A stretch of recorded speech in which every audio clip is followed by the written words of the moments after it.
Hello my dear friend, इस video में बात करेंगे जुपिटर वैगन स्टॉक के बारे में, जिसको लेकर इन्वेस्टर्स को काफ़ी पॉजिटिव सेंटीमेंट था। लेकिन स्टॉक में गिरावट होने के बाद से इन्वेस्टर्स काफ़ी डरे हुए हैं। स्टॉक ने काफ़ी मल्टी बैग रिटर्न अपने इन्वेस्टर को निकल कर दिए। बहुत ही कम टाइम फ्रेम के अंदर काफ़ी नीचे रेंज में प्राइस कंसोलिडेट किया था। यहाँ पर देखेंगे 2013 से लेकर 2020 तक इस रेंज में स्टॉक प्राइस फंसा हुआ था। इन्वेस्टर्स का पैसा यहाँ पर मल्टीप्लाई हुआ, लेकिन दोबारा से जब स्टॉक प्राइस नीचे गिर रहा है तो इन्वेस्टर्स इसको लेकर डरे हुए हैं। कंपनी ने जबलपुर प्लांट को भी टेम्पररी क्लोज किया है, जिसकी न्यूज़ आप लेफ्ट साइड में देख चुके हैं।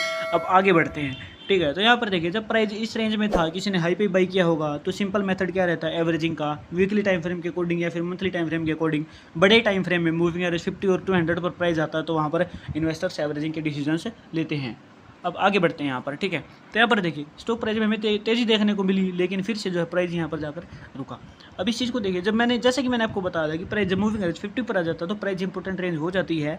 वहाँ पर देखिए, तो जिसने हाई पे बाई किया उसने यहाँ पर एक बार एवरेजिंग कर ली होगी। लेकिन लॉन्ग टर्म की बात करेंगे तो जब स्टॉक प्राइस यहाँ पर दिख रहा है तो इस रेंज में कंसोलिडेट कर रहा है, तो यहाँ पर संभावना है कि इसको रजिस्टेंस की तरह यूज़ कर सकता है।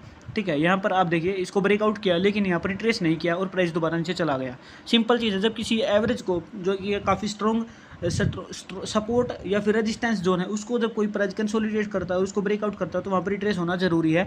अदरवाइज वहाँ पर एक ट्रैप माना जा सकता है, जैसे कि यहाँ पर भी आपको देखने को मिला। तो यहाँ पर अगर आपको लगता है कि ब्रेकआउट के बाद अब प्राइस यहाँ से सपोर्ट ले चुका है और ऊपर जाएगा, ऐसा नहीं हुआ, लेकिन इसको ब्रेकआउट के बाद रिट्रेस होना जरूरी था, लेकिन वो नहीं हुआ, प्राइस दोबारा नीचे आया।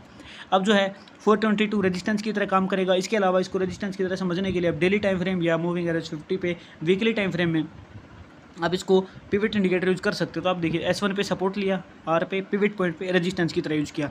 अब दोबारा से अगर प्राइस यहाँ से ऊपर जाता तो किस पे रजिस्ट करता, R1 पे, ये रेंज पे। ठीक है, अभी हाल फिलहाल भी आप आगे ये टारगेट प्राइस देख सकते हैं। अगर प्राइस नीचे जाएगा तो कहाँ पे जाकर रुकेगा। ठीक है, तो यहाँ पर आप देखोगे तो ये S1 है। ठीक है, इसको इस प्राइस रेंज में अगर नीचे की तरफ जाता है तो, लेकिन ये काफ़ी बड़ी गिरावट स्टॉक के लिए हो जाएगी। तो यहाँ पर प्राइस इसी रेंज में भी कंसोलिडेट करता दिख सकता है 422 और उससे नीचे। जैसा कि यहाँ पर आप देखोगे तो S1 286 है, और उससे नीचे अगर आप देखोगे तो मूविंग एवरेज 300 वीक की एवरेज अगर प्राइस गिर के जाएगा तो वो काफ़ी बड़ी गिरावट स्टॉक के लिए होगी, और जो कि लगभग 226 पे रहेगी, जिसकी गिरावट की संभावना काफ़ी कम हमें अभी तक इसमें नज़र आ रही है। अब प्राइस दोबारा से गिर कर अगर नीचे आएगा तो कहाँ पे संभलेगा, 286 पर ही दोबारा संभलता दिख सकता है। ये स्टॉक का टेक्निकल एनालिसिस बोलता है। मैं से भी रजिस्टर्ड नहीं हूँ, इन्वेस्टमेंट की सलाह नहीं दे रहा हूँ, लेकिन चीज़ें जैसे प्राइस आपको दिख रहा है तो पिवट इंडिकेटर को आप पहले भी यूज़ करेंगे, जहाँ पे भी आप देखोगे तो ये सपोर्ट रेजिस्टेंस को बताता है कि कहाँ कहाँ पर एवरेज मेथड को यूज़ करके प्राइस रुका है। तो ये एक लीडिंग इंडिकेटर है, इसको आप जरूर एक बार ट्राई करके देखिएगा।